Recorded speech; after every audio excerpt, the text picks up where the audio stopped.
सिया के राम चैनल में आपका स्वागत है। कहानी है एक पुजारी और संत की। एक ग्वाला रोज अपने गायों को चराने के लिए गांव से बाहर जंगल में जाता था। जंगल में एक संत का आश्रम था, जहां संत तप और ध्यान करते थे। ग्वाला रोज संतों को देखता, उसे समझ में नहीं आता था कि संत कर क्या रहे हैं। ग्वाले की उम्र कम थी और वो ये सब समझने के लिए संत के आश्रम में गया और संतों से पूछा कि आप सब ये रोज क्या करते हैं।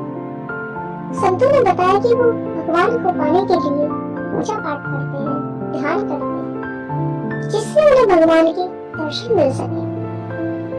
संत की बात सुनकर ग्वाले ने सोचा, मुझे भी भगवान के दर्शन करने चाहिए, और वह एक सुनसान जगह पर जाकर एक पेड़ के नीचे एक पैर पर खड़ा होकर तपस्या करने लगा। कुछ देर बाद उसने सांस लेना भी बंद कर दिया। ग्वाले ने सोचा, जब तक भगवान दर्शन नहीं देंगे तब तक मैं ऐसे ही रहूंगा। छोटे भक्त की इतनी कठिन तपस्या देखकर भगवान शीघ्र ही प्रसन्न हो गए और वो ग्वाले के सामने प्रकट हो गए और बोले, अपनी आंखें खोलो, मैं तुम्हारी आंखों के सामने खड़ा हूँ।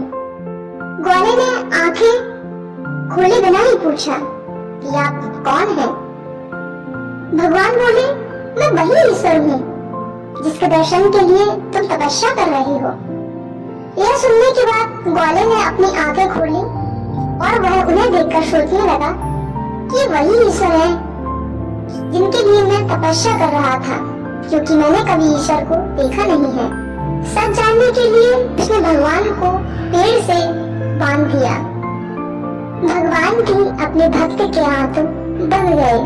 वह तुरंत आश्रम में दौड़ कर गया और आश्रम में जाकर तुरंत संत को सारी बात बता दी। संत उसकी बात को सुनकर बड़े ही हैरान थे और वे उस ग्वाले के साथ उस स्थान पर चले गए। संत जब उस जगह पर पहुंचे तो उन्हें पेड़ के नीचे कोई दिखाई नहीं दे रहा था। ईश्वर केवल उस ग्वाले को ही नजर आ रहे थे। संत ने ग्वाले से पूछा कि मुझे तो कोई दिखाई ही नहीं दे रहा है।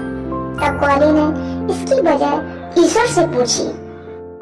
तब ईश्वर ने बताया कि मैं उन्हीं को दर्शन देता हूँ जो मेरी भक्ति निस्वार्थ भाव से करते हैं। जिन लोगों के मन में कपट, स्वार्थ, छल होता है, उन्हें मैं कभी दिखाई नहीं देता। तो दोस्तों, इस कहानी से हमें सीख मिलती है कि हमें ईश्वर की पूजा हमेशा निस्वार्थ भाव से करनी चाहिए। फिर बाकी सब हमारे कर्म ही तय करते हैं कि हमारे जीवन में हमें क्या मिलेगा। पर भक्ति करने से हमें शांति मिलती है और हमारे विचारों में शुद्धता आती है।